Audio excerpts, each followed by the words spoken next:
Bonjour à toutes et à tous, bienvenue sur un nouvel épisode, un nouveau chapitre de ma chaîne YouTube consacrée à l'eau alcaline ionisée. Aujourd'hui il fait chaud et c'est une saison où on mange classiquement un peu plus de fruits et légumes, et je pense particulièrement aujourd'hui aux gens qui font des apéritifs avec des tomates cerises. Et on va voir finalement de quelle manière on peut aujourd'hui, d'une manière tout à fait intéressante et novatrice, se débarrasser de tous les produits chimiques, pesticides et herbicides qu'on trouve sur notamment ces fruits et légumes et ces fruits notamment que sont les tomates cerises. Alors je vous le rappelle, cette chaîne YouTube ne fait aucune allégation médicale. L'eau alcaline ionisée ne se substitue à aucun traitement médical, quel qu'il soit. Si vous êtes malade, seul un professionnel de santé pourra poser un diagnostic ou vous proposer des solutions. Je produis 2 capsules par semaine, une le mercredi, une le dimanche. Et vous pouvez via la page d'accueil de ma chaîne YouTube qui apparaît à l'écran prendre un rendez-vous avec moi pour simplement vous entretenir sur la thématique de l'eau alcaline ionisée ou un autre sujet que je n'aurais pas abordé sur cette chaîne.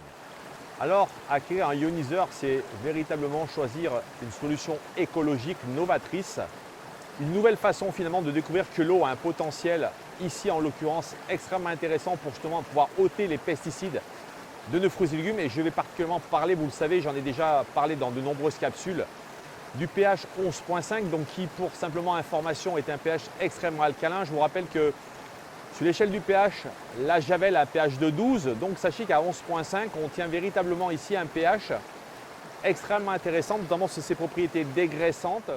Prenons le temps simplement de comprendre déjà comment on produit du 11.5 dans un ioniseur de qualité médicale. Et bien en fin de compte, c'est tout simple. On va, sur le procédé de ionisation, on va rajouter un pourcentage très infime de chlorure de sodium qui va donc avoir pour effet, lorsqu'on va ioniser l'eau, de pouvoir justement élever le pH et arriver à donc générer ce pH de 11.5. Alors pourquoi aujourd'hui ce 11.5 est intéressant? Parce que je le disais en introduction, tous aujourd'hui nous avons l'habitude, notamment l'été, plus facilement d'aller au marché, il fait beau, et de pouvoir justement avoir une offre de fruits et légumes beaucoup plus importante. Je pense aujourd'hui notamment dans une période des cerises, des fruits, donc des fruits de saison. Sachez d'ailleurs au passage que la cerise, l'a pris récemment, est un des fruits les plus traités qu'on peut acheter aujourd'hui. Mais moi, je suis dans une région où on achète beaucoup de brugnons, de pêche, d'abricots.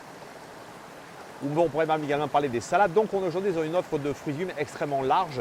Et à ce titre, aujourd'hui, bien, on va le voir, le 11.5 représente véritablement une alternative intéressante à 2 égards. La première, vous allez le voir sur certaines photos que je vais vous mettre en description, la couleur de l'eau. Vous allez voir que cette eau, par son pouvoir émulsionnant, va pouvoir justement se débarrasser de ces pesticides, mais également et surtout retrouver un goût vraiment réel de vos fruits et légumes, c'est-à-dire avoir notamment je pense aux tomates cerises, un goût beaucoup plus naturel, beaucoup moins acide, un goût véritablement beaucoup plus présent. Et ça, vous allez le voir, ça représente vraiment pour moi une des qualités majeures de pouvoir utiliser un ioniseur et de pouvoir utiliser ce pH 11.5.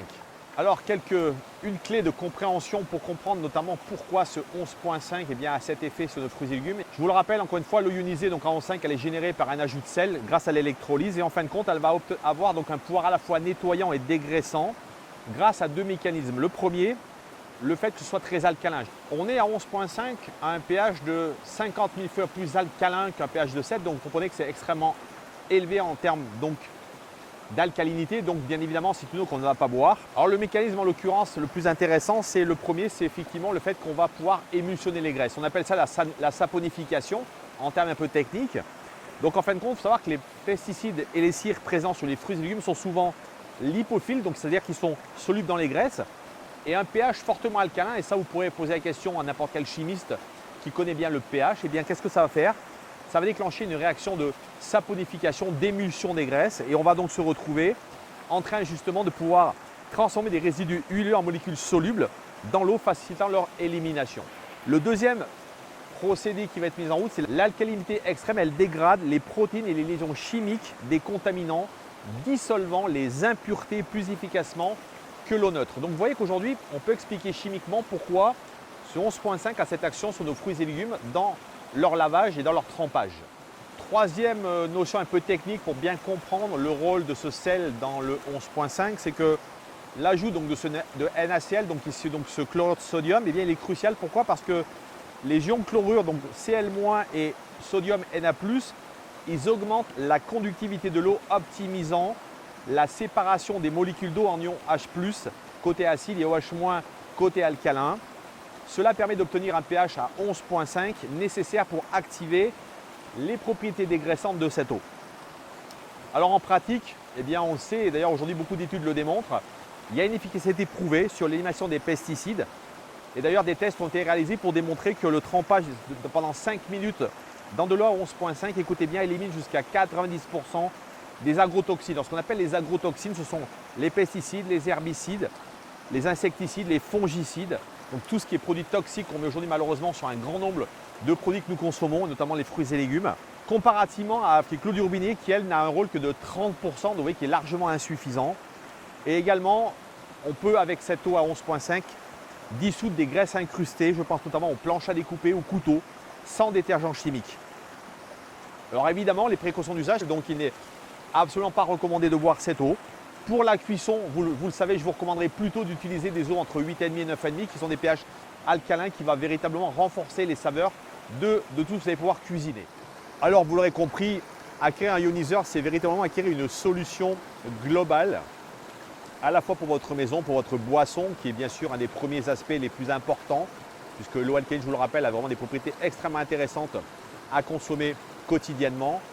Mais vous le voyez, on a finalement ces pH alternatifs, le 11,5 en l'occurrence ici, qui représentent, vous voyez, véritablement une nouvelle alternative extrêmement écologique. Pourquoi? Parce qu'on le voit, on a un nettoyage à 90% versus 30% du robinet. Donc on voit que scientifiquement, on démontre qu'aujourd'hui, eh bien, on est en capacité d'éliminer ces produits graisseux, ces produits huileux sur nos fruits et légumes.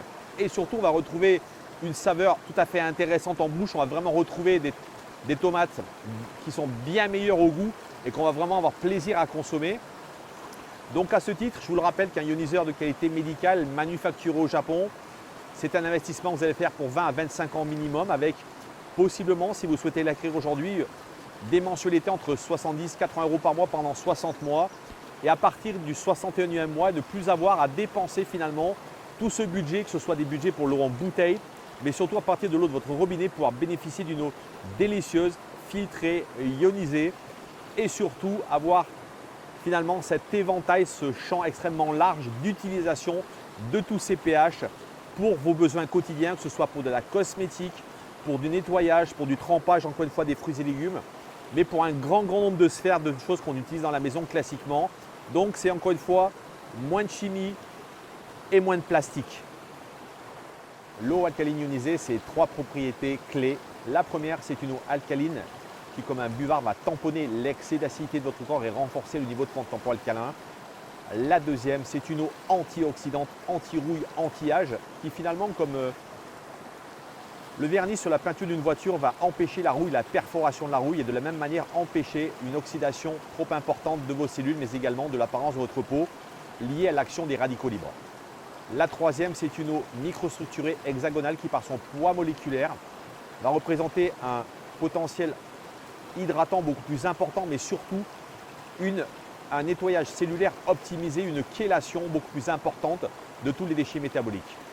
Je vous dis à très bientôt, prenez soin de vous.